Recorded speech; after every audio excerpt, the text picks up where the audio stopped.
International Rugby League, live.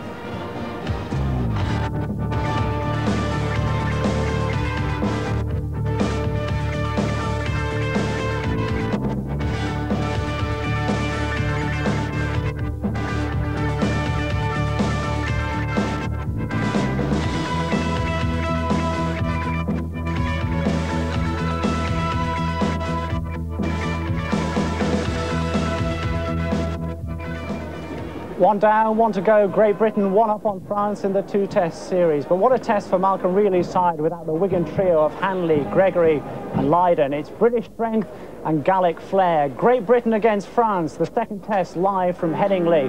The French have already shown they're a match for the best. The best of British was reserved for first when the two met in Perpignan 3 weeks ago. Martin O'Fire beating the French cover with weeks to spare in the opening minutes of the first test. Cue the floodgates. But this is a French team with more resistance than most. Their rugby union counterparts are known for their dash and flair. They're not the only ones now. Britain consigned them to defeat with the order of the boot. 2 Gary Schofield penalties were the difference on the old scoreboard. But the facts of life don't tell you everything. Another try would have given the French a lethal share of the spoils. They scored one, but it was disallowed. Wrongly, the referee later admitted. The ball touched a British hand last. The hand of God was on our side this time. The Hull coach Brian Smith is on international duty with us. Did the result of that first test surprise you?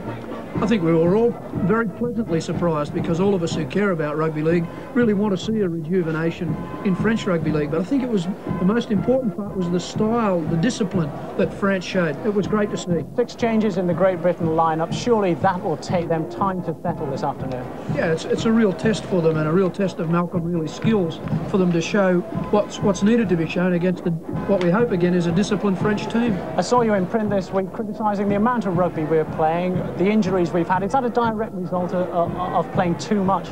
Definitely. Some of those injuries are preventable injuries, and the program that our best players, our super players have to play in this country is ridiculous. The better ones are punished because their teams generally do well in the cup, they do well in the league, and then they have to back up for representative duties. It's just too much. The price of success. Certainly a new look Great Britain side. No fewer than 6 changes from the team that started the first test. A new captain too, Wigan's Shaun Edwards at 23, taking charge for the first time. He made his Great Britain debut at 18. He captained the under-21 side. This would seem to be a natural progression. It's just been a matter of time before Shaun Edwards captained his country. He's always led from the front. Today he's in charge of a side short on international experience, but aware of the stakes involved. Professional footballers don't need me to tell them that they're playing for Great Britain places for tour spots. They know that, you know, they're adults. I'll just be trying to remind them, really as my position as scrum half, really, of what I expect, you know, around the play the balls and, you know, tight marker defence and stuff like that. The defensive side of his own game has developed under John Money. Well, I've had to do a lot more tackling recently, yeah. I think I've been doing over 20 tackles a game, but probably, you know, you don't get much recognition for that kind of work, you know, but hopefully, I mean, if you could get everything perfect, you could do the tackling and make the breaks and score the tries as well. That's when you're really in the business, aren't you? Edwards has been critical of the tough schedule imposed on British Rugby League players. He's considered playing in Australia full-time. If you're playing on the wing or something like that, maybe it's not too bad, but if you're in the middle of that park, it's not just physically though, it's mentally trying to get yourself psyched up for a game twice, even 3 times a week sometimes is, you know, it's pretty tall order. And I think the Aussies certainly have an advantage over us in that respect. I mean, they only play, what, 24 games a season. Edwards personally tasted the might of the French tackling in Perpignan. The second test is now being viewed in a different light. I don't like to think of it as a build-up to the New Zealand or a build-up to Australia. I think the French are such serious opposition now that just to beat France at Headingley will be a triumph in itself. Well, Shaun Edwards has led his side onto the pitch. Despite what he said there, Brian, there are a few players in the Great Britain side who are really playing for places on that New Zealand team. I'd like to think so. It's very hard to know what the management of the Great Britain squad are actually thinking at the moment about the selection of the touring squad. There's some controversial selections in today's team, but I'm sure they'll have a lot of pride. I mean, if you don't have pride in playing for your country, you've got a real problem. Well, let's switch to look at the French side that impressed so many people. The key partnership would seem to be at halfback, Gilles Dumas, Patrick Onta. My word, I was very, very impressed with these two in the last game in particular. Juma and Onta have got a very good all-round game. I thought they were both very busy in the game. We see the kicking skills here of Juma, really picking up a lot of yardage there, and the style with which they played was very good. Look at the width in their passing here. They certainly like to throw the ball around, don't they? They do, and it's the precision. Look at the pass again here, right on the chest. It gave them the opportunity to attack right down the flanks. And here's a really skillful piece of play. Onta again, beautiful pass onto the chest, and he too can kick the ball. There's nothing more soul-destroying for forwards when that kind of kick sends you back on your heels. It complements a strong forward game that they had, and it opened up lots of attack for their backs as well. The tackling was a revelation, wasn't it? Well, you look at some of these here. Boy, Andy Gregory met with some fierce, and as did Hanley. Look at that, again, a good tackle underneath. They put their bodies on the line, the French, in the last game, and good technique as well. First man underneath, second man high to kill the ball. Some reputations and some egos were jolted up in France. But they say the French don't travel well. Can we expect to see that type of commitment this afternoon? Well, everybody tells me that Jacques Jourda, the French coach, has put a new form of discipline into this French team, and it's certainly to be hoped that they bring it here to Headingley today. Yeah, certainly it's not going to be an easy game, but France haven't beaten Great Britain for 5 years. During that time, their game has laboured under the shadow of its more illustrious rugby union counterpart. But the result in Perpignan showed that France still have a great deal to offer at international level. The French have been in confident mood since they arrived in this country on Thursday. Rugby league is flourishing in the country despite the lack of media coverage. They surprised a number of people with their performance in the first test.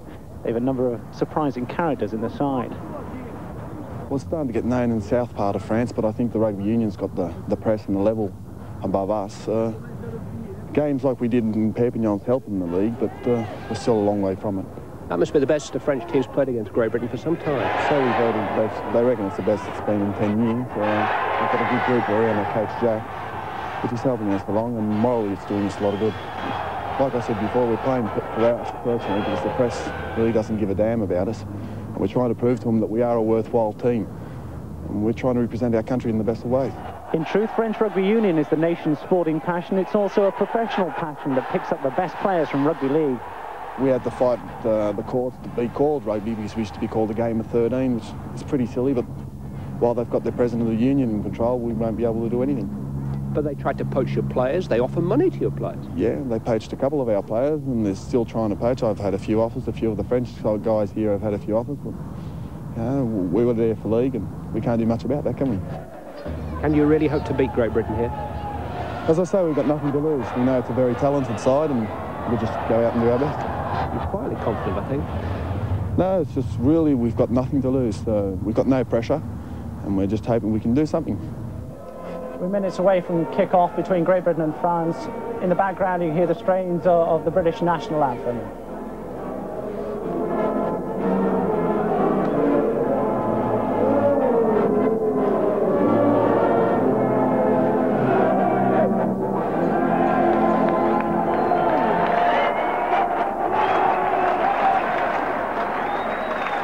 Moments indeed. Phil Larder's our man on the inside today. Phil, what was the mood in the Great Britain dressing room? Well, the mood's pretty good, but make no mistake, we've got one hell of a test match on our hands today. We're going to try and physically dominate them. We're looking for an improved kicking game from in Perpignan, with Sean Edwards and Graham Steadman kicking the ball deep into their 22, and then a strong, aggressive defence, reminiscent of the defence that we had in the second and third tests against New Zealand. Phil Larder, thanks very much. Phil Larder down on the touchline, Clive Tilsley up in the commentary box. Thank you, Rob. Down to business then, the business of dealing with a French renaissance and the business of booking seats on the Great Britain Summer Tour. Those 6 changes forced on Malcolm really from the first test. Opportunity knocking for Caudle, Gibson, Steadman, England, Betts and Fairbank. They start the day with just 1 full cap between them. 8 of the team are Yorkshire-based. Serving under a Lancastrian captain, though, Wigan's Sean Edwards has been told that he has total responsibility for organising the British effort this afternoon. The French lineup is virtually the same as in Perpignan. David Fraisse, linked with both Lee and Wigan recently, has switched from centre to fullback, though. Believe it or not, it's a team that boasts more test cap than Britain's. The French did make a somewhat curious request for a British referee, but New Zealander Jim Stokes is again in charge. He had a fine game at Central Park in our last Rugby League Live between Wigan and Widnes. Nobody in the British side today has ever experienced a test defeat at the hands of the French. It's 5 years since that's happened. France have lost the last 8, but they've never been closer than that 8-4 defeat in Perpignan last month. And this is a full-blooded test match. This is no warm-up for future events. The little French standoff half, Gilles Dumas, of whom we will see so much this afternoon, the man of the match in Perpignan 3 weeks ago, gets us underway. One of the things that Britain are looking for are more support for Kelvin Skerritt, the big Bradford Northern number 8, in driving the ball up. It's something Britain didn't do well in the first test. But he'll get plenty of support from the likes of Keith England this afternoon. Here is Skerritt. All 16 stones of him. Graham Steadman forced onto his right foot and indeed caught by Dumas and Ontar, the two half-backs. Steadman's a left-footed kicker and he couldn't get that one away. Alan Tate.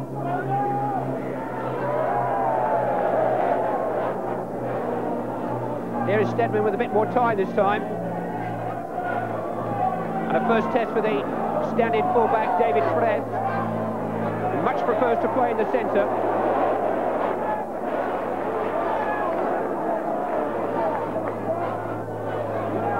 Hugh Gratier, the skipper, on the right wing.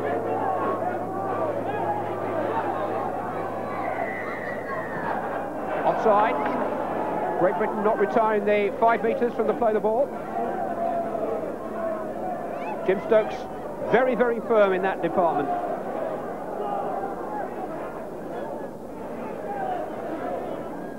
This is Dumas. And Beardmore did well to keep that in. The ball's gone forward.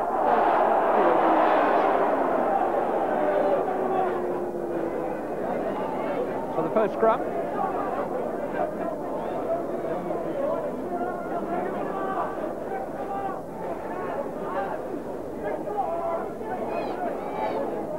Ontar and Dumas combined. Perez the fullback.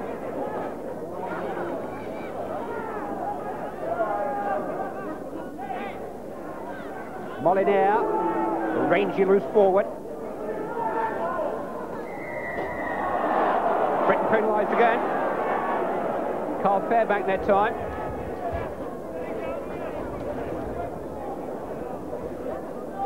And the French will kick for goal, something they did very poorly in the first test match. 5 attempts at goal, 5 misses, and that was the difference in the end, Brian Smith. It was indeed, as well as a couple of refereeing decisions, which when you see on the replay, they were a little hard done by. I'm very impressed again with their opening. The defence has been spot on, good solid tackling, putting pressure on the kicker. Forwards have looked very strong so far. Great opening for France so far.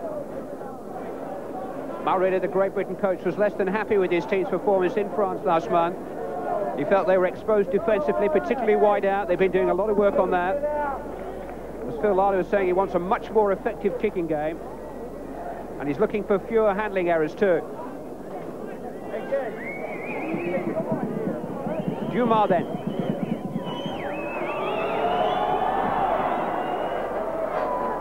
And again it drifts wide of the post. And is this to be the French undoing again this afternoon?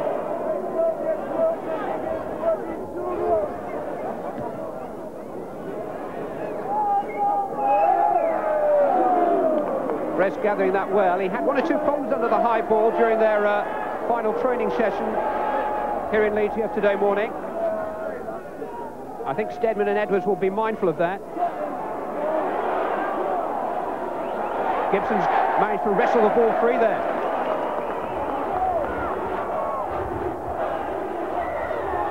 Offside against the French this time. Jim Stokes, the referee, said that he was having some trouble with the language barrier.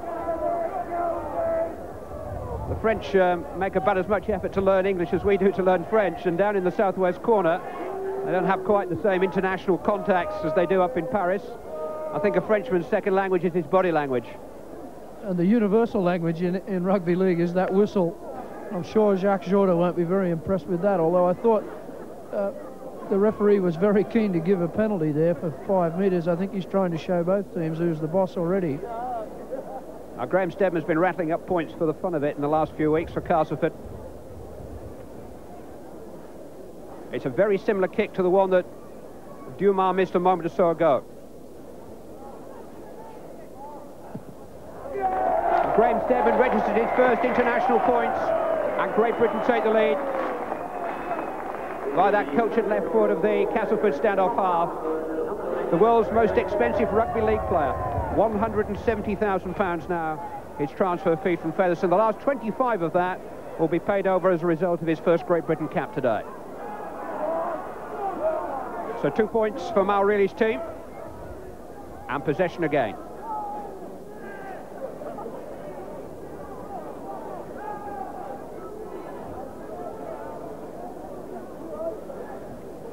Sean Edwards, Keith England, one of 3 Castleford men in the team. There's one of the others, Beardmore, to Edwards.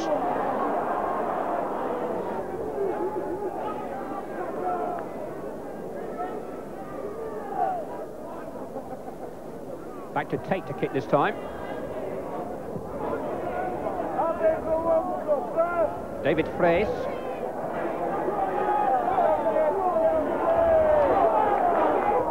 It's been stolen there by Fairbank, but he's been penalised. I thought it was obviously Mr. Stokes has given a call that the player was held, and he's certainly given plenty of time. This is just, some players just never learn, do they? I mean, they're playing for their country. Bite your lip, boys. Yes, they've been forced back another 10 metres by the referee for a word out of place.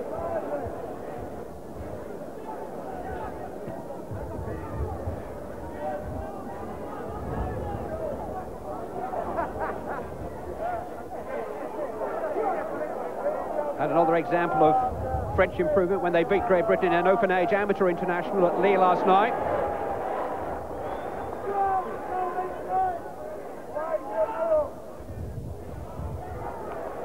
Molinaire, the loose forward. Ontin. Clever kick. In behind Gerald Caudle. Patrick Gontor, the French Player of the Year last season.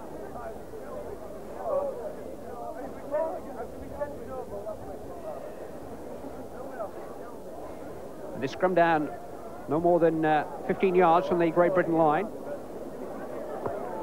Gregory collecting at the base of the scrum.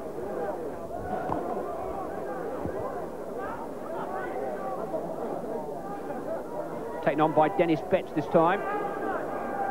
Only 2 Wiganers in the Great Britain lineup.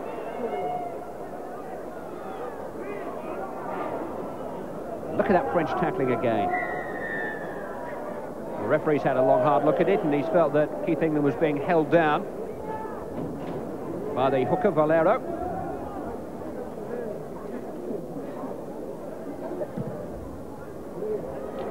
Got a lovely, effortless kicking action, Graham Steadman.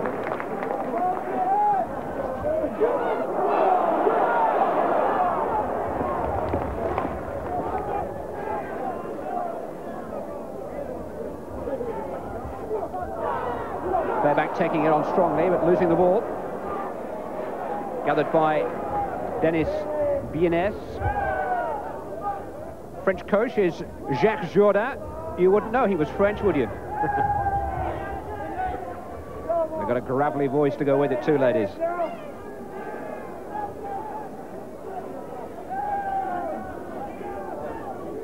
Eight and a half minutes gone. Great Britain leading by 2 points to 0. This is Jean-Luc Rabot. He's taken over from his clubmate Max Chantal as the hard man in the French pack. Nice movement of the ball. Capistani coming wide. One of the 2 lock forwards. It's the 5th tackle. Ontin. That's a clever little kick into space. Dennis Betts couldn't claim it at the first attempt, did at the second.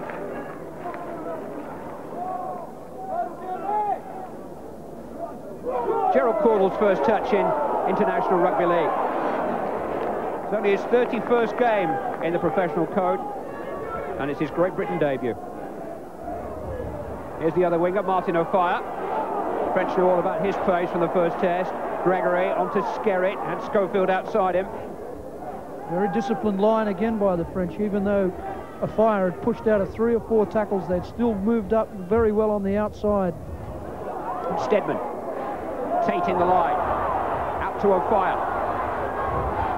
Support from his witness teammate, Alan Tate.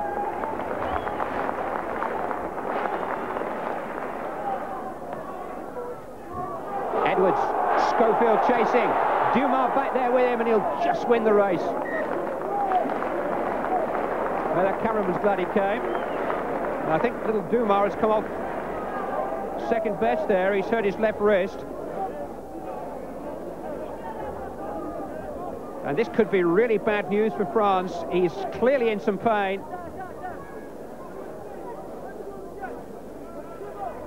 I'm always on about safety of players, and I think that those people there are just too close. There's no reason why they can't sit on the fence. That'll be a shocking way to lose a key player like Dumas. Any player, for that matter. Receiving treatment from Jacques Lopez, the French physiotherapist. Play continuing. French down to 12 for now. Mike Gregory.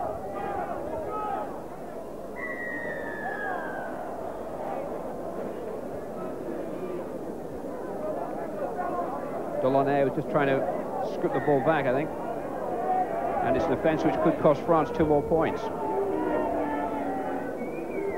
Dumas is back with us, although still holding that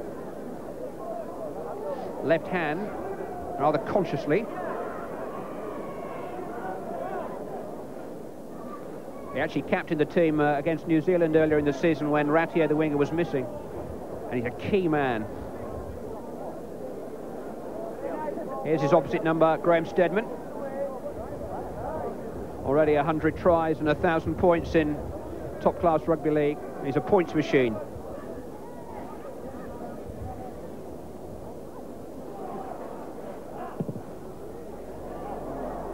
A machine just missing out there for the moment.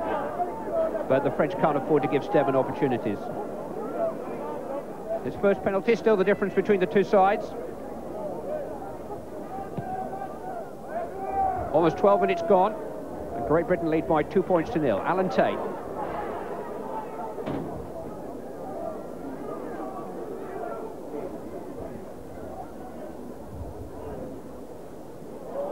England spilling the ball.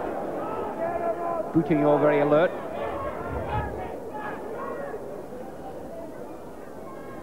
Cabestany, who's this season's Player of the Year in France, the young second row forward. Well, Dumas' hands seem to be okay now. Can't say the same if Ratier's there. Delaunay just trying to dribble it on. Some very sloppy attacking football from both teams. A very ordinary pass out of acting half saw Keith England lose the ball on first tackle for Great Britain, and Mel really won't be very impressed with that. That's not his impressive look, by the way.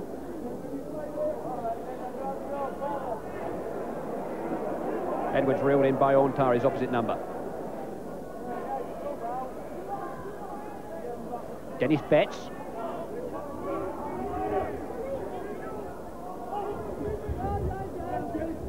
Edwards. Mike Gregory. O'Fire collects.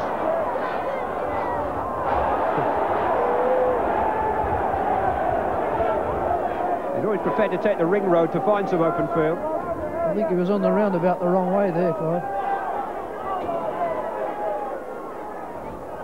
Beardmore of Castleford. Edwards of Wigan. Trying to find out place again. And they did. But he can run with the ball, this lad. This is why Alex Murphy wants to sign him. Spoiled it all. Just lovely footwork and some strength.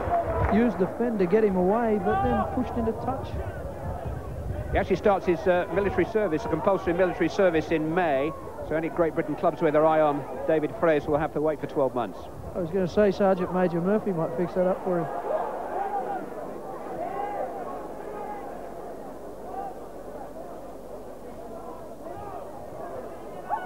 Gibson. We'll be seeing him in the title crunch match on Tuesday night at Central Park. The lead centre pairing in Great Britain action today. Gibson number 4 and Schofield number 3. Dennis Betts will be playing against them for Wigan in possession.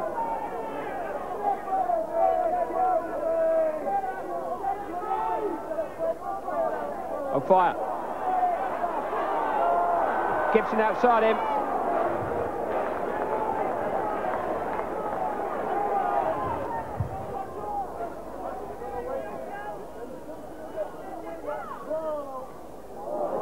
Bounce back off Skerritt for Edwards. Steadman, great tackle. Great tackle. Fifth of the drive. Schofield. Tate, great break, got support. Went forward though, won't count. Little pass from Gary Schofield was adjacent. And a fifth tackle play, a fifth tackle error there, so a handover by Mr. Stokes. I'll be interested in this replay. I'm not sure if I certainly didn't feel it was a forward pass at the time, but Mr. Stokes is on the ball. Ah, yeah, he's right. One for New Zealand, none for Australia. Only Jim Stokes' second test match, the first one in Perpignan 3 weeks ago.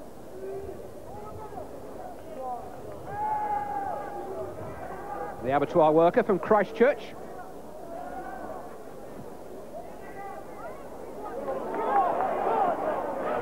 Good strong British challenge, winning the ball back. Keith England.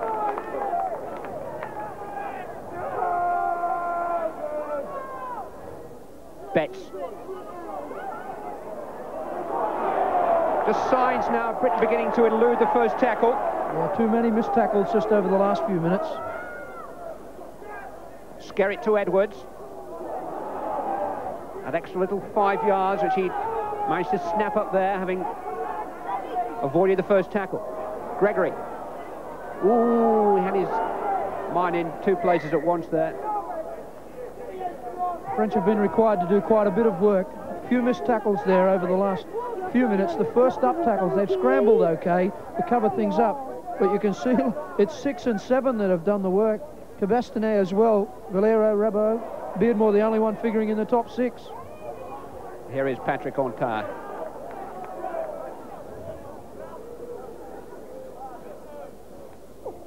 Molinier.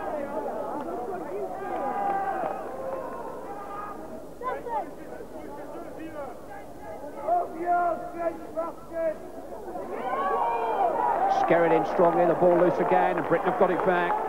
Kevin Beardmore. Steadman. Edwards. Gibson holding on well.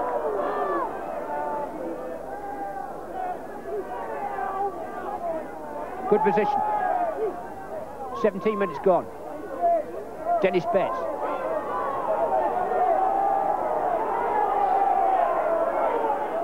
Mike Gregory calling a move outside Edwards. Missing out Gregory. Lovely long ball to Steadman. Gary Schofield. Now a chance for Gerald Caudle. Oh, he's got so much power. And he's got his first try for Britain. 17 minutes into his debut. And the man that the Welsh Rugby Union selectors missed out on has made immediate impact in the international professional game. Gerald Caudle of Bradford Northern. It's the width of the passing here by the British team, particularly this pass. Even though he turns his back, look at the width on that pass to Steadman. They had the numbers. Caudle has a real problem with catching, but that pass was spot on from Gary Schofield, and Caudle has no problem with running and strength. That's a great try. He's 14.5 stones, Caudle, and if once you get the ball in his hands and getting moving in the right direction, he's a big, big man to be stopping. And that's his 27th try since his £80,000 move from Cardiff Rugby Union in the close season. And the gamble's paid off already for Mal Reilly with Gerald Caudle.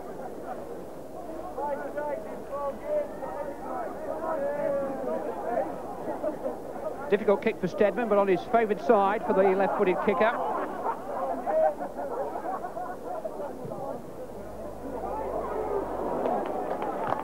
Not quite. But Great Britain in a healthy situation, leading by 6 points to 0. Steadman's penalty followed by Caudle's try.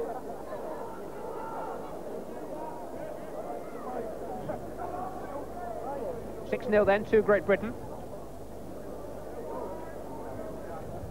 The upturn in French fortunes was signposted with home and away victories over the Great Britain under-21 team last season, both of which have been avenged this season. But they stretched New Zealand in the first test back in November. They led 14-0 in that match before going down by just 2 points. They pushed Great Britain so close in Perpignan. But can they put their travelling problems behind them now they face a 6-point deficit? Rabot, Ontin. Well taken by Molinaire. Skerritt really getting stuck in.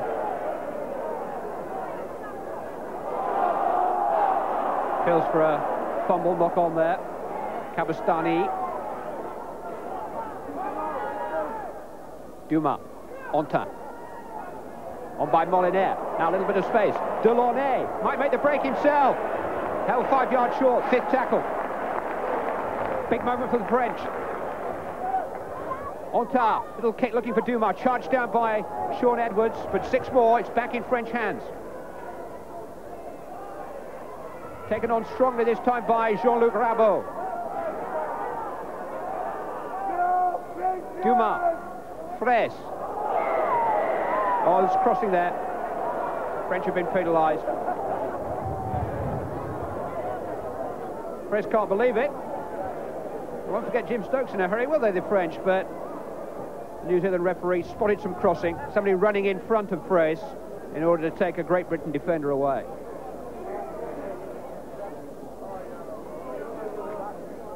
Here's Dumas. Now the ball's in Fraisse's hands, and there you see it's the number 4 Bienes who's causing the problems. Rightly penalised.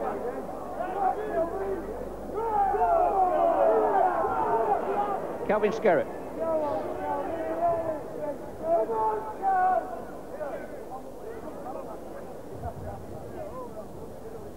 Keith England.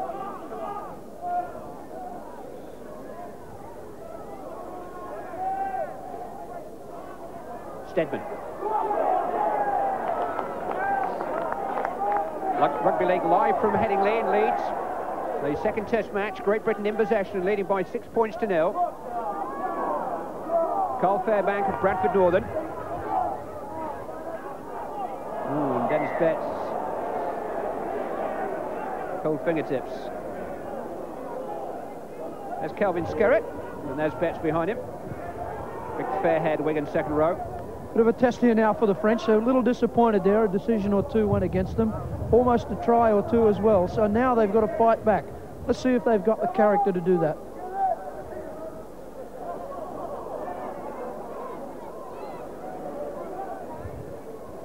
That was a mistake by Delaunay that was costly.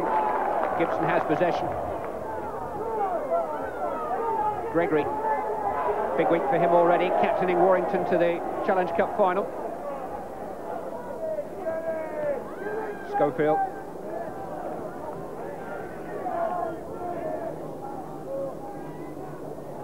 Keith England.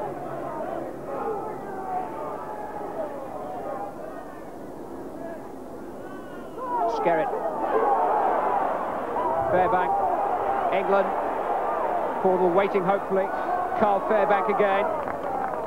Much more fluency about Great Britain. Beardmore. Edwards. Betts. Alan Tate supporting magnificently. What a good try. Where did he come from? Great work by the Great Britain back row to set that up. And Alan Tate biding his time and popping up for his 4th international try in only his 5th international appearance. Some good sustained attack here. Beardmore filling in, taking first pass. Here's Edwards putting Betts onto the ball very straight, but put this try down to Betts. That's a great ball over the top. Alan Tate, as always, got his nose right where the ball has to, where his nose has to be to score a try. That's a very, very classy try, scored by some very classy players. It's just the French defence has just fallen away that fraction. You can't do it in a test match like of this calibre against players of this good. You just can't afford to miss this many first-up tackles. Alan Tate's try has been improved from beneath the post by Graham Stedman. One costly error in Perpignan, which led to the French try, put down to Tate, but he had a pretty good game otherwise over in France. He started the return test very well. 12-0. Just over 24 minutes gone.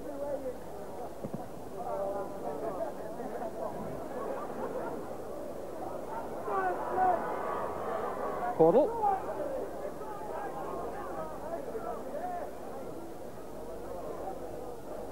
We see the problem for the French team here is look at the number of defenders who are stuck here. The quick play the ball by Great Britain and the movement of it here. We see Betts do the business, but put this also down to a quick play the ball.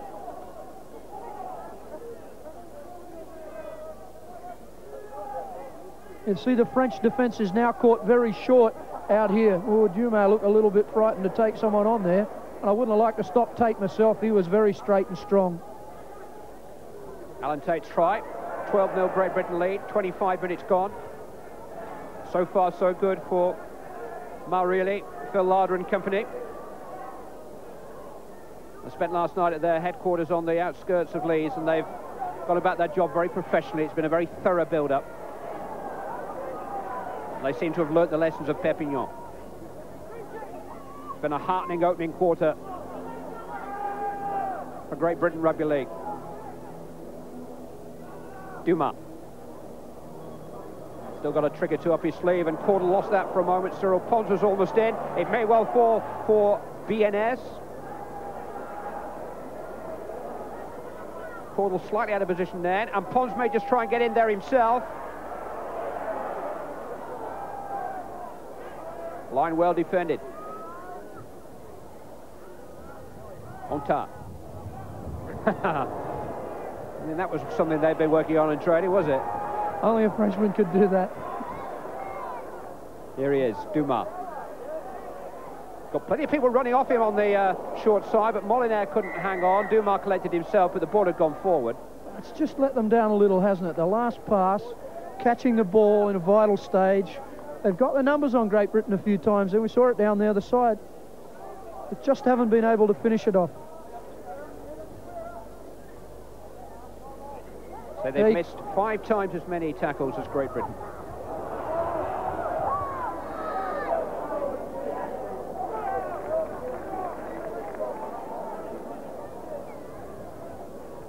Oh, fire.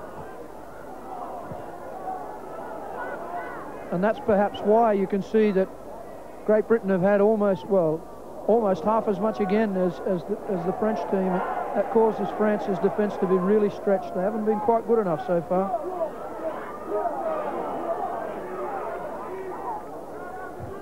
What for Jacques Journoud to think about. He runs a restaurant and a cinema back home in Perpignan. Forward pass by Betts to a fire. And that should be a penalty. He was in an offside position when he caught that ball. That was a poor piece of play by a fire, because the inside players had done very well to create the space. He didn't come onto that ball like he should have. He was cheating a yard or two. It's not as if he needs to for pace, is it? Scrum down though. Molinaire. Nice move coming from the base of the scrum to collect his standoff pass. Here's Daniel Diver. We haven't seen too much of him so far. He's the guy who was brought up in Australia, we were hearing from before the match. Boutignon, Ontin. And there's that Edwards defence we were hearing about before the game too. Valero, the hooker. Molinaire. Mike Gregory. Wasn't going to offload that, was he? Half-back still functioning well, though, and Dumas worked an overlap here, and Cyril Pons has just got to catch it to score. Beautiful work by Dumas, finished off extravagantly by Cyril Pons. And France are back in business. And Pons, who got that try for France in Perpignan 3 weeks ago, has got another here on British soil.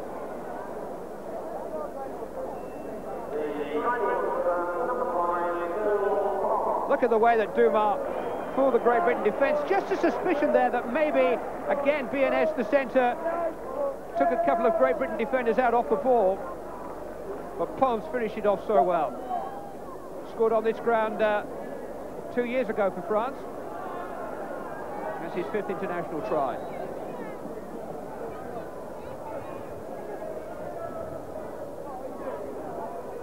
Real character ponds. Dumas building sandcastles.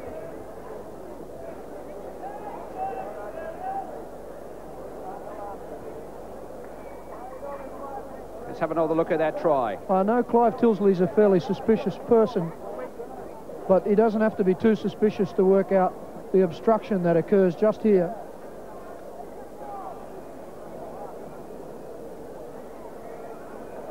You're spot on, Clive Tilsley. Rugby League Clive, it is. Rugby League Clive from Headingley. Well, Ponce has not only scored, but his try's been improved from the touchline by Dumas. Extraordinary kick. They've missed just about everything in front of the post. And now Dumas has popped one over from the touchline. And France have halved the Great Britain lead to 12-6. Now we've got a game. The French have come back a little here. They can control the ball for the rest of this half. They can really stretch the British defence a little more. They might be able to really stretch them to the point of winning this test match. Oh, but Antar spilled the ball right on his try line. And just when you build yourself up, you knock yourself down, and there's no excuse for that. And a simple ball to catch that one.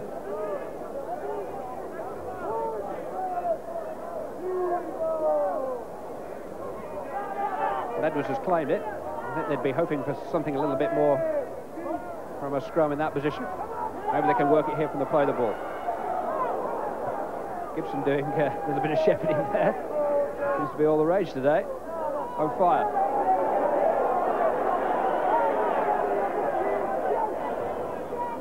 Edwards. Steadman. Skerritt out wide. Now try tackling him. Offloaded to Gregory. Kept alive for Martin O'Fire. Somehow he's found all the French cover on that side. Try the other.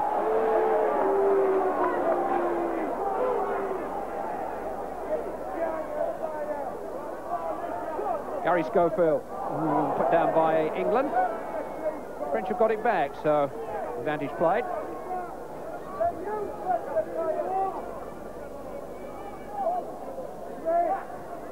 Divet.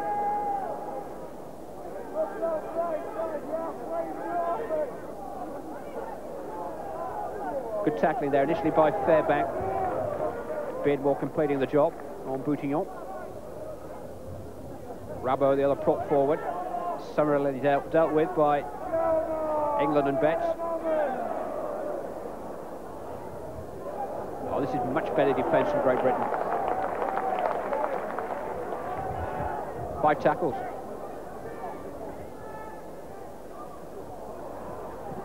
I don't think the idea there was for Divet to kick. I think he was most surprised man on the field. Maybe even more surprised if that bounces into touch.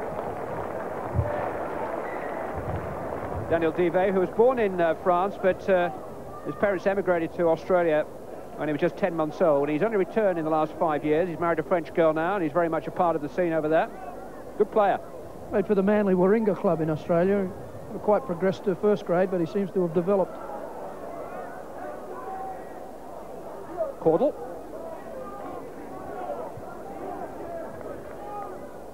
The 2 wing spots, I think, probably still up for grabs. Ball up for grabs. Here's Caudle trying to grab one of those touring places. Malcolm really watching on the bench. Has been quite satisfied with the way your team has started. We're making far too many mistakes on the ball, I'm afraid. Our control is very poor, and we're tending to play far too deep in our own half instead of using the elements in the moment. We should be playing down in their 25. Defence a lot better though, Malcolm. The defence was committed when we first came out, but he seems to have slacked off a bit now. I think they've got to pick the tempo up for sure. Demanding man, isn't he? Quite rightly so. This is the pride of British Rugby League. Standards are high, and they've got to be high with the Aussies on the way. This is a much improved French side, much improved.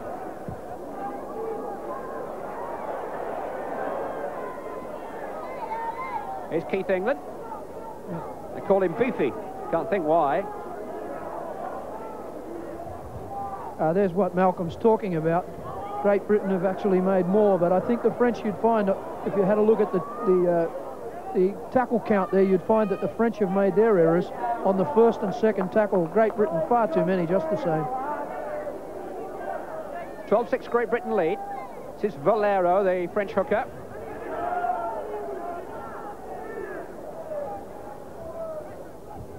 Molinaire. A little bit ambitious. That was a good pass from Edwards. Kelvin Skerritt trying to grab one of those wing spots, I think. It's getting wider and wider.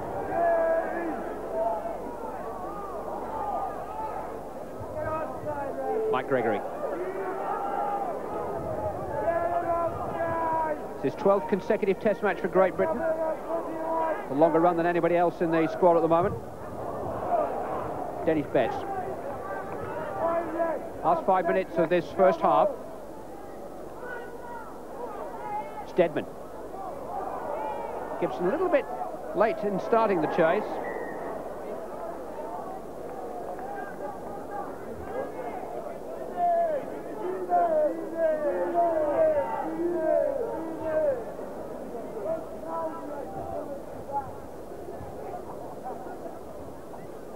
Dropouts from the 25. Jourdain adopting the Kenny Dalglish touchline stance.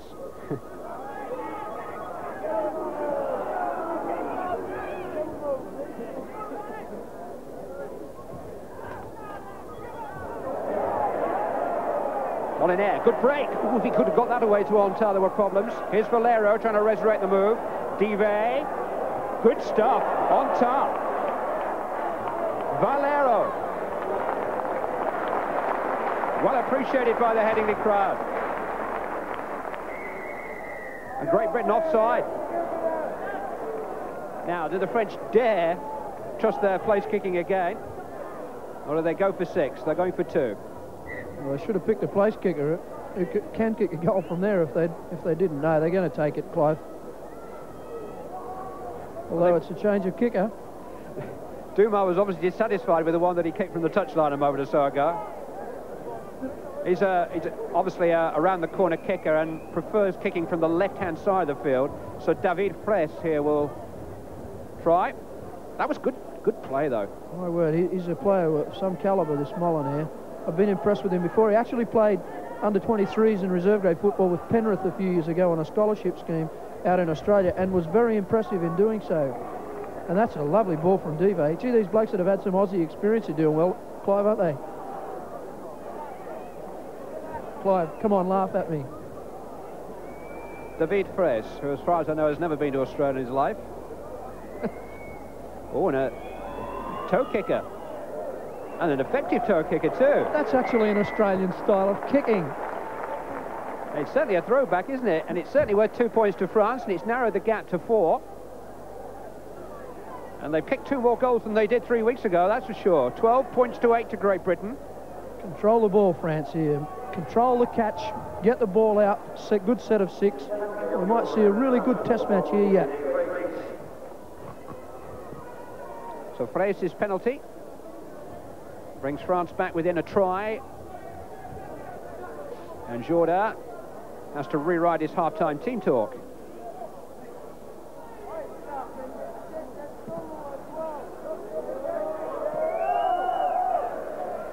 Ontar holding on that time. And here's Ratier, the skipper.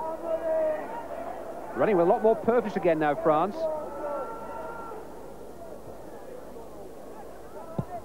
Dive. He's got to be stopped.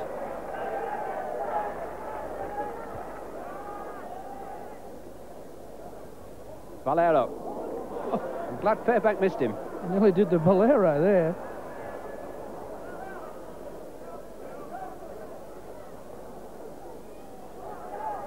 Gregory hanging on high so that the player can't smuggle the ball away, but then you need a low tackle quickly to stop him making progress. Dumas. Well, that's just bounced in. Alan Tate watching it carefully. Well, that's a much improved set of 6 from France. A great catch from the kick-off. Winger got the ball away well. Some good play the balls in, although a very slow play the balls, I thought. But Dumas seems to have so much time to kick the ball. Lovely striker, isn't he? We're inside the final minute of the first half, and that whistle can't come soon enough for Great Britain at this moment in time. Well, they have the ball from the scrum. Steadman, Tate. Much better French defence there. It has to be with Alan Tate from scrums. Britain have just got to play these out. No mistakes now. 45 seconds of error-free rugby league will take them into the interval with a 4-point lead. Keith England.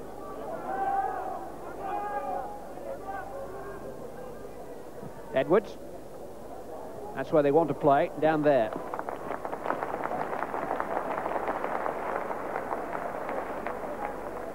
Made his Great Britain debut here as an 18-year-old 5 years ago, Shaun Edwards. There's the half-time hooter. And Edwards' team go into the interval with a lead, but not too much appreciation from the crowd, who've warmed to the French comeback. Great Britain started brightly. Gerald Caudle and Alan Tate scoring excellent tries. But France, having had one disallowed, then scored a rather controversial one through Cyril Pons in the corner. And that straight-on penalty by David Fraisse has brought them back to within 4 points at the interval.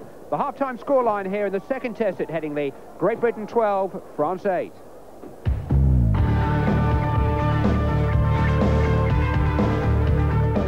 To 8 in a tight second test match. Phil Larder and Malcolm Reilly coaxing the players. 3 tries in that first half, 2 to Great Britain, 1 to France. Here's Brian Smith. Saw a mistake-riddled first half, really, but one of the best tries we saw was Gerald Caudle playing his first game. Circle Shaun Edwards there, and look at the length of this pass that goes right across. Also watch the repercussions of that long pass is that all of these French defenders are sliding sideways, trying to stop the try. Look at the width of that pass. Stedman's lovely ball, and see the numbers. 3-on-2 on the outside. That's enough for Caudle to do the business. Hits the accelerator. A poor tackle really from Pons, and Caudle scored his first try ever for Great Britain. Again, we saw a quick play the ball by Great Britain. Nice ball, Beardmore filling in. Edwards here brings big Dennis Betts, who's having his best running game I've seen for a long time. And there's Alan Tate right on the spot again. A very strong and very skillful try, albeit with some fairly feeble French defence. But then they had their say. Suspicion here of never mind the suspicion. That is an obstruction. Referee didn't perhaps see it. Very well finished off. A lovely pass right on the chest for Pons, who makes amends. Those are the tries. Brian's also been gathering together some half-time statistics, beginning with the French missed tackles. Well, this has been the part that's really let France down. I mean, that is just far too many. 22 missed tackles. No, that's schoolboy stuff. They really need to pick that area up. It's their first up tackles, first man in low, which is what we saw in Perpignan. We need some of that Perpignan defence back again. Great Britain's 6. That's a very good total, really, for a half a game in Test football. They've done particularly well there. Malcolm Reilly's been disappointed with their control of possession. They have finished off their sets of 6 with too many errors, but the French have really made far too many errors on early tackles, and they'll have to pick that area up. Jacques Jourda will be having plenty to say in French in there at the moment, and most of it will be about eliminating defensive and attacking errors. Well, while the big men take a rest at half-time, we can show you a brief glimpse of the start of the future. An under-11s game between Durham City in the blue against Rotherhithe from Southwark in London. Rugby League spreading the word. Brian Smith, do you fancy buying a couple of these players? A referee, incidentally, 13-year-old Robert Shaw from Wakefield. It's nice to see. Let's take a look at the French stars of today. They're on foreign soil. They must regroup and come out fighting for the second half. It's been an impressive first half performance from them, but Great Britain are leading by 12 points to 8 at half-time. We'll have the second half live after this break. Live from the second test match at Headingley, Great Britain leading France by 12 points to 8. The second half just seconds old, and Britain on the attack with Mike Gregory, looking to start this second period as they started the first. Carl Fairbank. Gregory.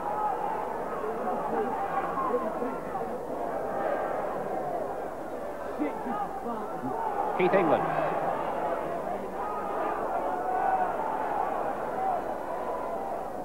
Here's Skerritt. Edwards. Molinaire doing the necessary. Big test of the French defence in the opening minutes here. Stedman. Gregory is seeing a lot of the ball.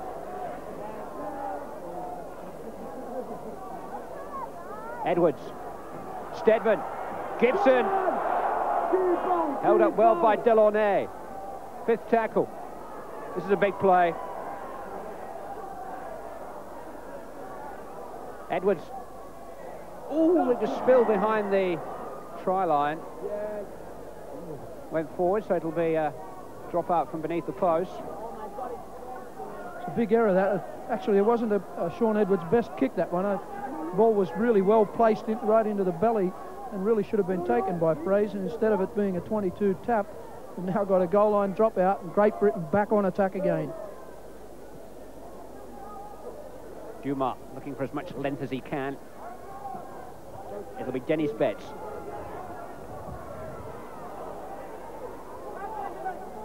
Interesting to know what was said in the Great Britain dressing room at half-time. Phil Larder, the National Director of Coaching, can tell us. Well, we weren't happy with our ball control. We clocked 12 errors. So the most important thing is ball control and an increased intensity, particularly faster play of the balls. You almost got your intensity there. If Alan Tate had hung on to Skerritt's pass. What was the difference between the first quarter and the second quarter, Phil? You started the match so well. Yeah, there was a bit of a fall-off. Again, we started making errors, particularly early in the tackle count. We had 2 tries disallowed, and we found it difficult to build up on a solid foundation. Well, they've got the foundation of a 4-point lead to build on at the start of this second half, but France are in possession with Daniel Divet.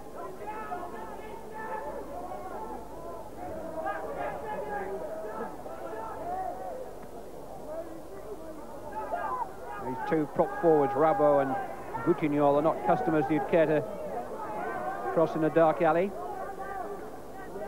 Ooh, much room, actually. Here's Dumas. Oh, that was nearly picked off by Gibson.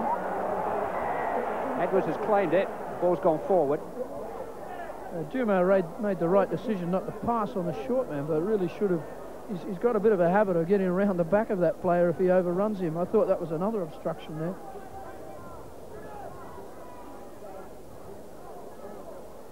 Scrum move on the blind side. Gregory to a fire. Thinks he's still in France. He's driving on the other side of the road, I think, Clive. Skerritt. He'll take it right up the middle lane. Edwards. Stedman. Schofield. Tate in the line again. Once more he's dropped it. Very un-Tate like that, isn't it? It gets in a hole like that. It's usually shut the gate, puts the ball across the line very quickly, but his hands have let him down on 2 occasions there. Well, the scrum down.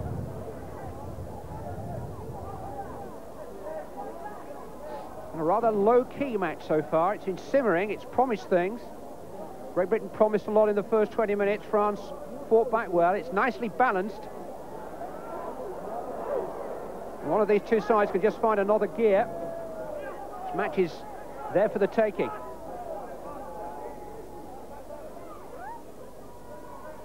Molinaire. Great yardage, that. Great yardage. Quick play the ball needed. No, he slowed it down well. Mike Gregory in charge of that play the ball. Mike Gregory was top tackler in the series against New Zealand. He was top tackler again in Perpignan in the first test match. Alan Tate, now he's got it in his hands. A bold and exciting runner.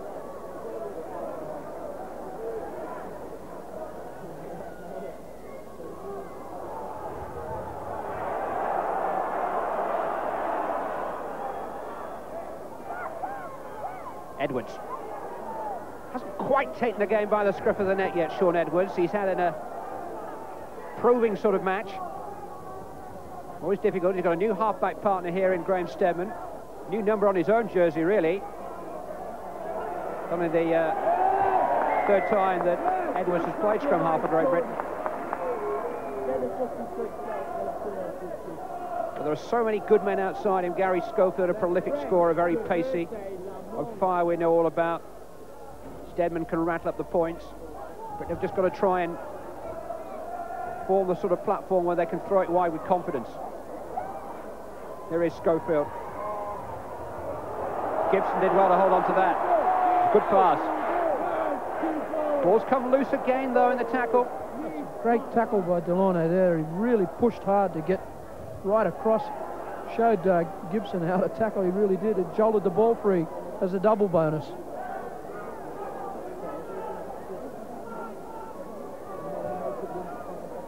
Valero.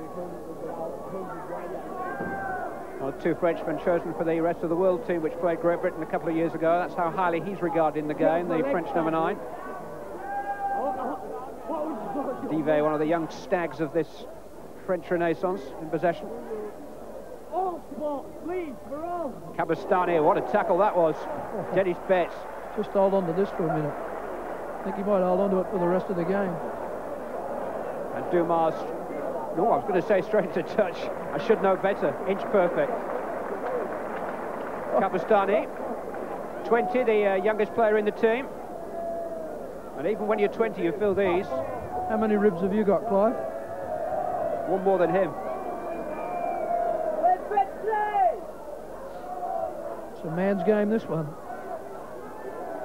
He's just completing his military service. Cabestany is a year is compulsory in France. Although if you're an outstanding young sportsman, then you do very little during that year other than play sport.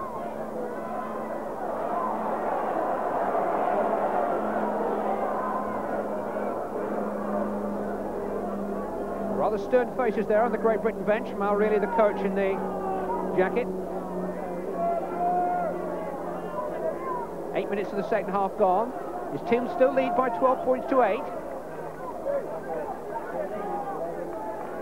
And they found themselves involved in another close test match with the French. Graham Steadman. O'Fire. 5 tackles.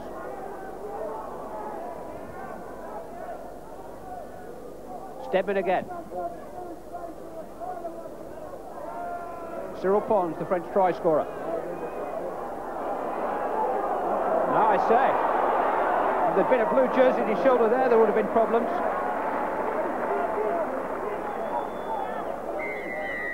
Offside, Great Britain. Dennis Betts.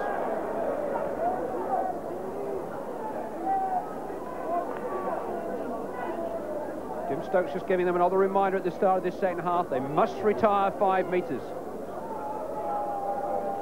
You've got to have breathing space to play this game well, and the offside rule has got to be carefully applied. They'll go for goal through David Fraisse again.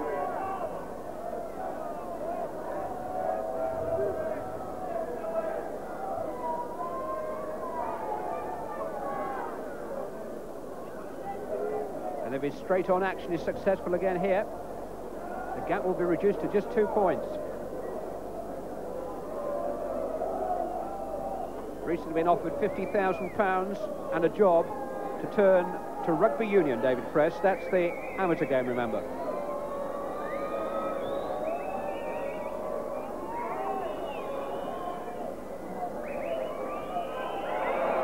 And the ball's fallen over.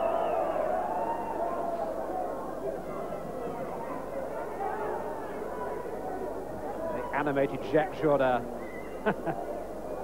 Got a feeling today, Clive, that the decisions of the two coaches here could even decide who wins this game. It'll be interesting to see which of their 4 subs, remembering they're only allowed 2, which ones come off the bench and do the business. Long enough. It's straight down the middle. France have found themselves a goal kicker. Yeah. Ali. 10 minutes of the second half gone. Great Britain 12, France 10. Every bit as tight as it was in Perpignan 3 weeks ago.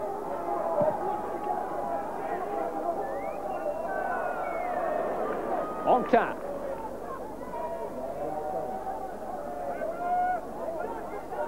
Valero.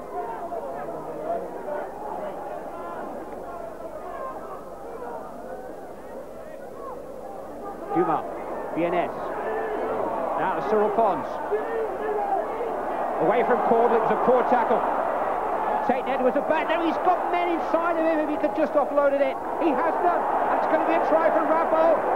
And France have taken the lead. And look at the celebrations.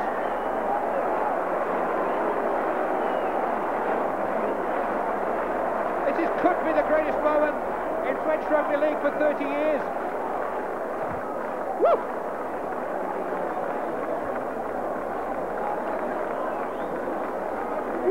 Jean-Luc Rabault, first try in International Rugby League. He's crying.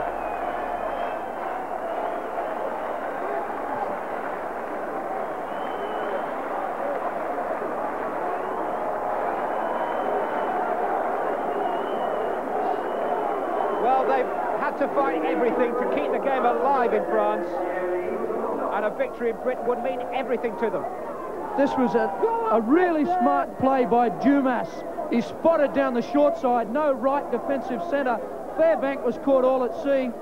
Caudle didn't know which way to go. He turned him inside and out. He's done the business here. Look at Pons, ball in the wrong hand. Ah, that's a pathetic tackle, absolutely pathetic. You get back to rugby union and learn how to tackle before you come and do that for Great Britain. And Pons stays alive. Look at this, number 10 on the boil. That's a great support. No wonder he's crying. I'm almost there myself. Great stuff, France. So fresh to try and improve the try by Rabault.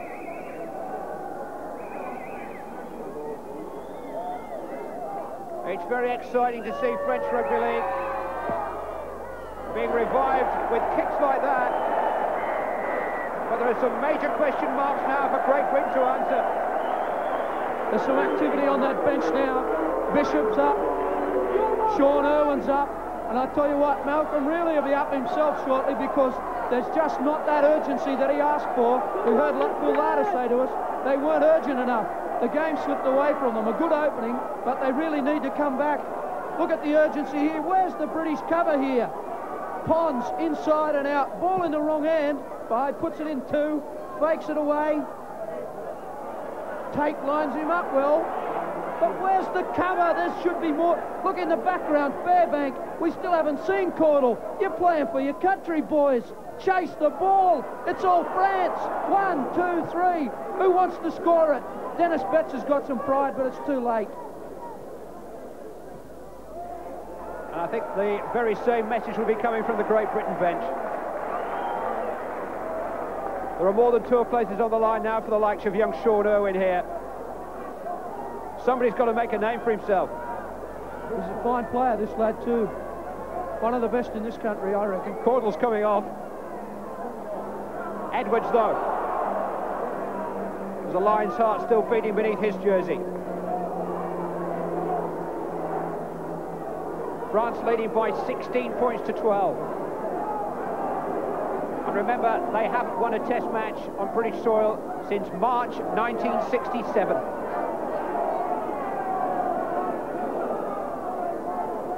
Edwards. Skerritt.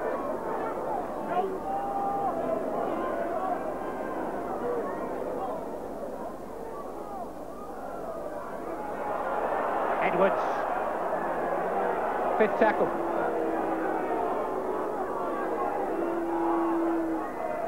Steadman. Now, can a fire claim anything? Can Fairbank claim anything? Well, there's 6 more tackles anyway. Reflexes too slow. France have got to tighten up as well. There's a long way to go yet in this test. Schofield. Gerald Caudle. Pons has got him put into touch. And that will be Gerald Caudle's last contribution to this game. Say goodbye, Gerald. And his international debut, which started with a dream score, is to be cut short because Sean Irwin, the Great Britain under-21 captain from Castleford, will replace the big Welsh winger. Gibson will go under the wing here, I would think. Yeah, that's the message. Irwin's brought the message. You off on the wing, boy. I'll show you how to do it here. He can run with the ball, this lad, and a tough defender too. Castleford boy through and through, this lad. France have the ball.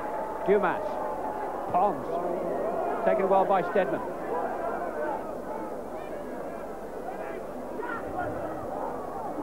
Fairback ripped it clear there. The ball went down. Fairback thought he went forward.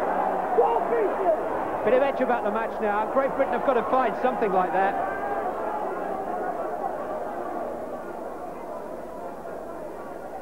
Kabastani. Bad decision, Dumas. Kick the ball. Get the ball down the other end. Make England get back behind it. Valero almost broke the tackles again then. Now get rid of it. Get rid of that ball. Ontat will do the business. Ah, yeah. Ontat. It's a good kick in behind Carl Gibson. Perfect Alan kick. Tate's across there, and it's run into the dead ball area. It's cruel of football, isn't it? Just one bounce too many for them. Malcolm really down on the bench. We've got to find out what your team have made of now. That's dead right, yes. Unfortunately, we didn't provide the defence on that left flank over there, and they scooted in for a good try. But defence is our main problem at the moment. The instruction at half-time was to get the ball wide to Graham Stedman, and I believe if we do that, we can have the opportunities out wide. Bit more pride and passion too. Definitely, yes. Malcolm really watching on, the most concerned spectator inside Headingley now. Edwards. He's really trying to probe a hole, Edwards. And so far, the French have done well to shut him down. Stedman. Fraisse. Oh, look at this. He's away from Skerritt. Now, where's the support for David Fraisse? It's a great ball if Dumas can collect it. Oh, it had gone forward. Delaunay thought he was in. Delaunay was pleading with him to centre kick the ball. Just centre kick it. Some poor defence on a great kick by Stedman. A very poor chase. Very poor defence by Martin Afire. Our two wingers can score great tries, but you've got to contribute as well in the defensive department. Fraisse really showed why everybody's interested in this lad. We might get him out of that military duty yet, someone in England.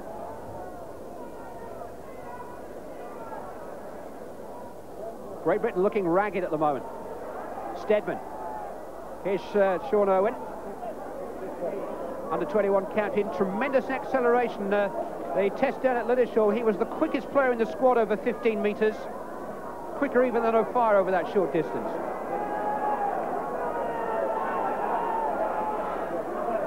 Opportunities knocking for a few of these lads now. Alan Tate. He's international class, all right. But he's lost the ball again. That error count rising by the minute. And here's Kabastani running it back for France. Revivez. Fancies that left foot step, Revivez, doesn't he? He's really trying to probe a hole back behind to play the ball. Molinaire. Dennis Betts has tackled well. On tower, not that on.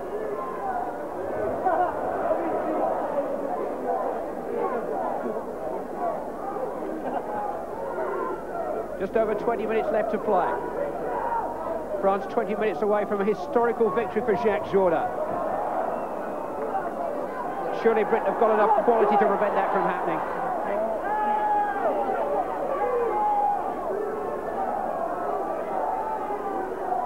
Carl Gibson of Leeds. This game very live now. Headingley the scene of a test match which really has come to the boil. Dennis Betts hasn't done his claims any harm today.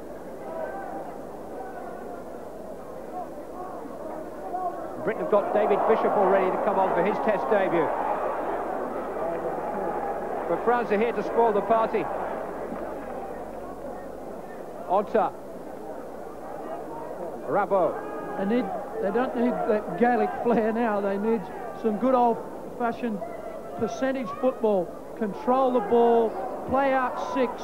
Never mind another try. It'll come if they hold the ball for long enough, and they'll play out the time, put more pressure on Great Britain. That sort of error they can do without. Great Britain are going to get possession. They just got to keep the ball away from them now. So David Bishop of Hull Kingston Rovers replaces Kelvin Skerritt. And Bishop will go into the pack, and that's interesting.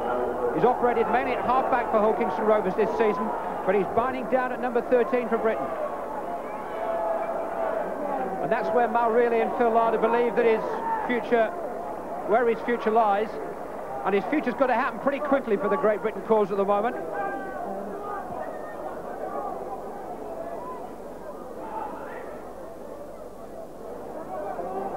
It's a great tussle between these two sevens.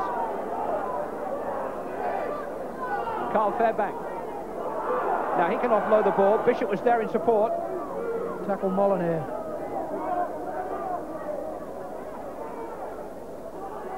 Edwards.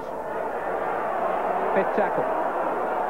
David Bishop, former Welsh Rugby Union international. Beardmore.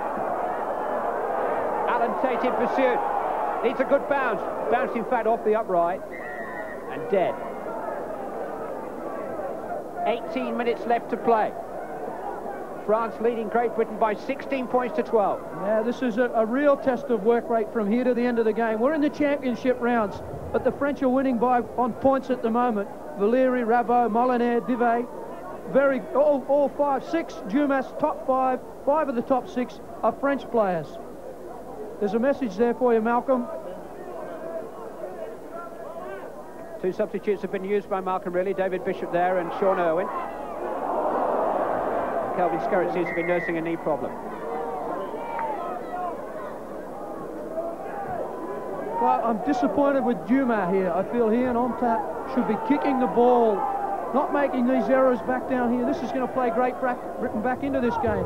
We're only one break away from losing when they're in a winning position for the first time in donkey's years. Edwards, Steadman, Gary Schofield, a little bit of daylight. Dumas doing the defensive work that time. Steadman, Mike Gregory, penalty, France offside. Now do they kick it? Surely they've got to try.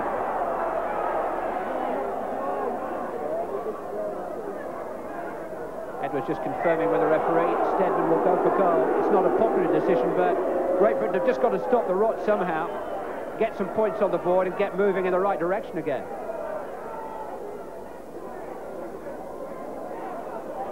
Stebbins' Yorkshire teammate, Derek Fox, on with the bucket.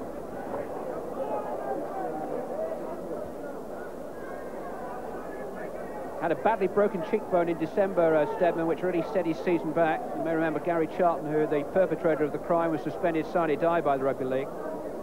He's right back in form now with Castleford.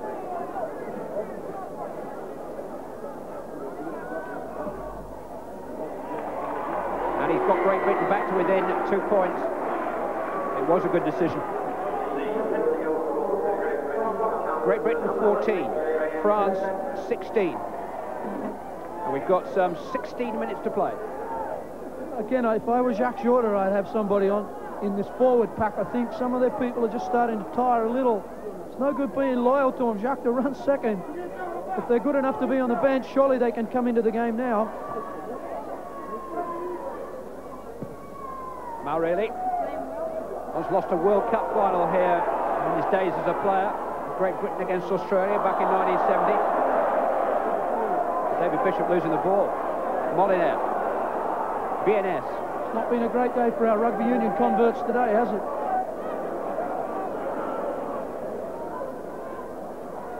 Dumas. Divet.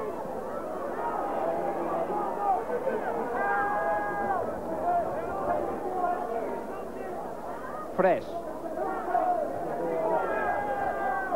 Should be setting up for at least 1 point here, but the main thing is it must play out 5 tackles with a kick on the end of it, either a drop goal or a ball into the in-goal area. Divet. Schofield saw that.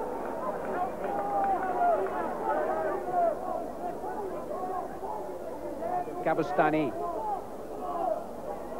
Here it is. What's their play? It's the 5th tackle. Back to Dumas. Attempted drop goal. He's kicked it. Gilles Dumas following Brian Smith's instructions to the letter. He's back in my good books there, but I still didn't think it was a great set of 6 plays. The French must go forward. They're in a winning position, and they must learn how to... I guess you can't be too hard on them, Clive. It's a long time since they've been in this position. They must learn how to win as well, and sticking it through the goalpost like that has now removed the chance of a draw from a penalty goal by Great Britain. Smart play, France.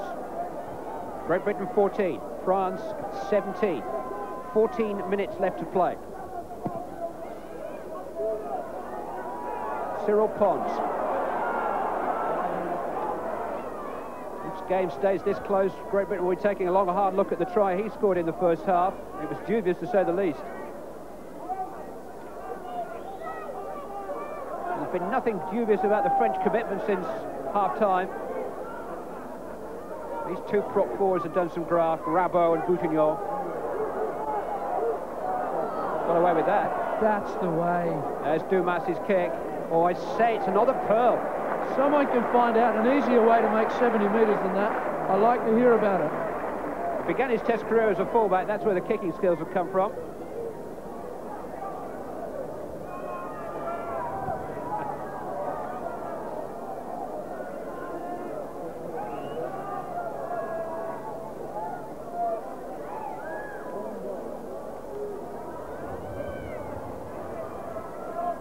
David Bishop.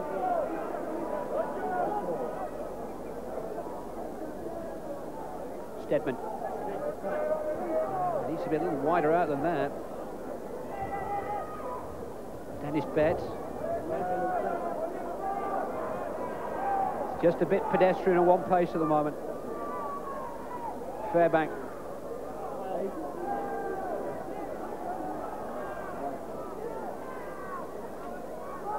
Keith England. Now it's 5 tackles. This is where Great Britain have got to find a good kick or some invention. I don't think Dennis Betts was expecting that. Fraisse. Now he let it bounce, and it's bounced into Ratier's hands.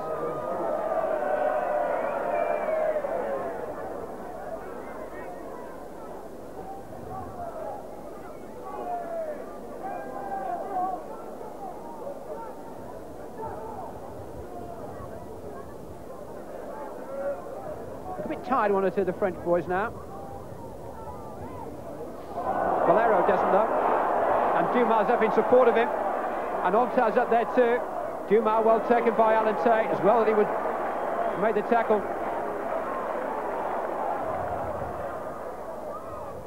Molinaire. Fraisse. Unloaded to Molinaire beautifully. Onta's there. It's Rabot again, is it? Oh, Onta on his own. He might have used his prop forward. Molinaire. Boutignon. Divé. They've done it again. Easy. It's a walking try. It's a day to be French.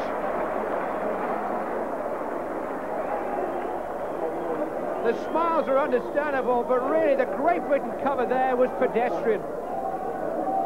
They're just not urgent enough, Clive. They had 3 chances after a very early break on this play. They had 3 chances to regroup and kill the ball. Danny Divé, it's a long way from Manly Beach, son. He's just as happy. Molinaire had so much time to find a runner. A lovely short little ball and a good catch by Divé. But just too many holes there. There's that width of that passing again from Onta and Molinaire again.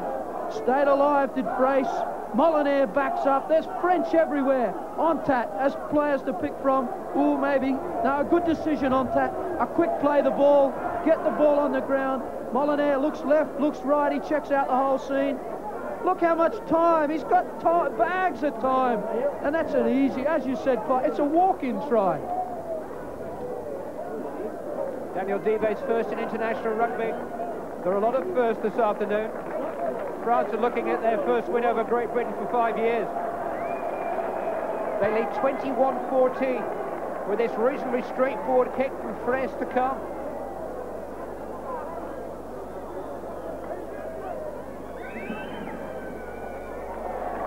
He's kicked it too.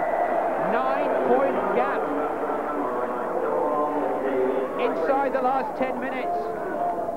They know they're very close. And Jacques Jourda, the French coach, enjoyed that more than anybody. Coaching has its ups and downs, but this is through the roof.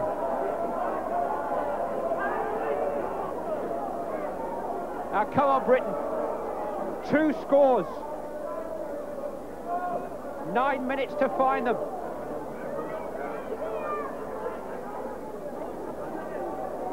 Mark really was saying to me this morning he's made his mind up about 21 or the 22 of the 28 places available on the tour. That number may just have gone down a little bit now.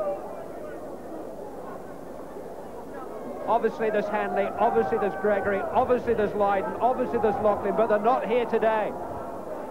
And Great Britain have got to find men who can take their places.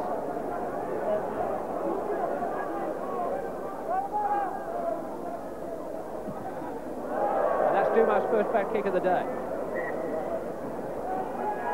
Now Edwards and Co, what can you do from here?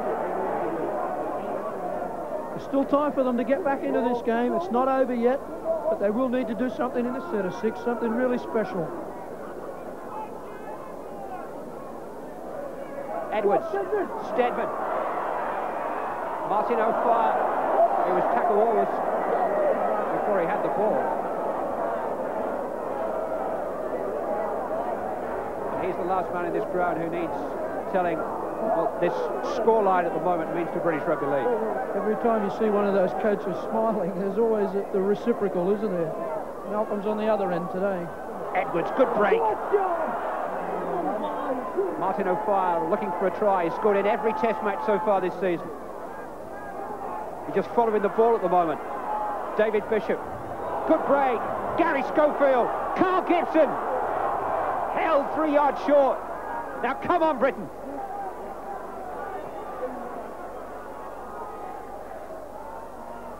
Beardmore. Taken high by Boutignon. It was an ugly sort of tackle. Beardmore none the worse for it. France caught 5 metres again. Great Britain have got to run it, got to. Ball knocked out of Edwards' hands there. Frey's trying to slow it all down. Mike Gregory, he'll take responsibility.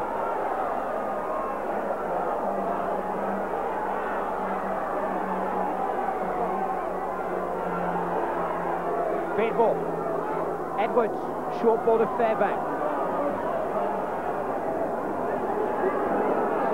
5 yards away from the first of the 2 scores Britain have to get. Edwards, Stedman, Bishop. Go on, David Bishop. Carl Gibson's there. Pass wasn't the best. French defence stretched, but they stretched all the way with it. Some very good defence on the outside. They really slid out well, pushed them out over the touchline. England had a 3-on-2, but French were good enough to close it down. Dumas in trouble in the background. He's limping. 6 minutes left to play. France have a 9-point lead. And the ball. Cyril Pons.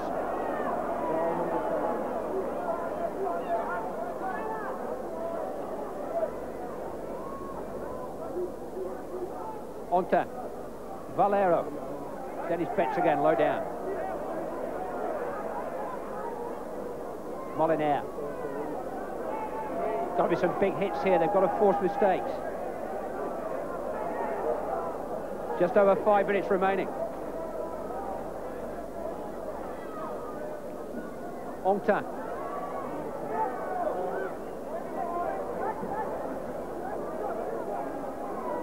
Dumas. Bishop got a hand to it. Scooped up by Betts. Now, maybe. Stedman.